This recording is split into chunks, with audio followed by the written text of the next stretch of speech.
కాపు బలిజ వర్గ సమస్యలను తీర్చాలని డిమాండ్ చేసిన జేఏసీ అధ్యక్షులు చందు జనార్దన్ దొమ్మరులను గిరి బలజగా మార్చి ప్రభుత్వం ఇచ్చిన జీవో నెంబర్ 5పై స్టేటస్ కో ఇచ్చి జీవో 7నివ్వడాన్ని రాష్ట్ర కాపు జేఏసీ అధ్యక్షులు చందు జనార్దన్ స్వాగతిస్తూ రాష్ట్ర ప్రభుత్వ పెద్దలకు ధన్యవాదాలు తెలిపారు.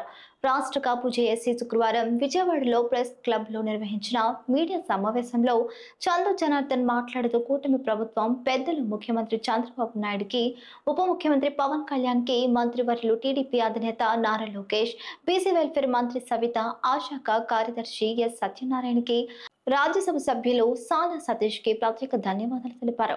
ఈ సమావేశంలో శ్రీకృష్ణదేవరాయ ఉద్యోగ జేఏసీ సంఘం కన్వీనర్ సోమరవతి రామకృష్ణ గారు సెలవులు పూర్తయిపోయి ఈరోజు వర్కింగ్ డే కాబట్టి ఈ సమావేశానికి రాలేకపోయారు.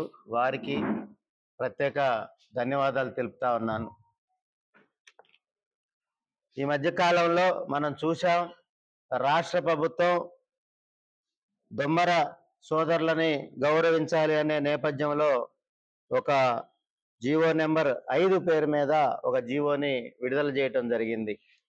గిరి బలిజ నామకరణం చేస్తూ దొమ్మర్లను గిరి బలిజగా మారుస్తూ ఒక జీవో వచ్చింది. 14/8/25 ఈ సంవత్సరంలో 14వ తారీఖున 8వ నెలలో ఈ జీవో రావటం జరిగింది. ఈ జీవో ప్రధాన ఉద్దేశం సమాజంలో దొమ్మర సామాజిక వర్గాన్ని గౌరవించాలి.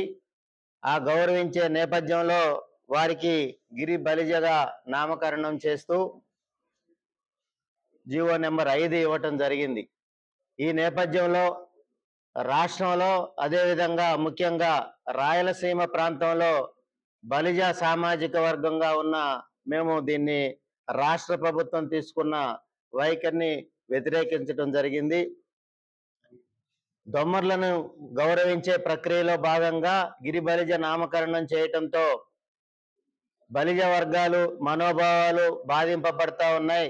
రాష్ట్ర ప్రభుత్వంగా అందరి పెద్దగా మీరు ఆలోచించాలి అనుకున్న నేపథ్యంలో రాష్ట్ర ప్రభుత్వం మా మనోవేదనని, మా బాధని గుర్తించి జీవో నెంబర్ 5 మీద స్టేటస్ కో విధిస్తూ జీవో నెంబర్ 7 విడుదల చేయటం జరిగింది. గిరి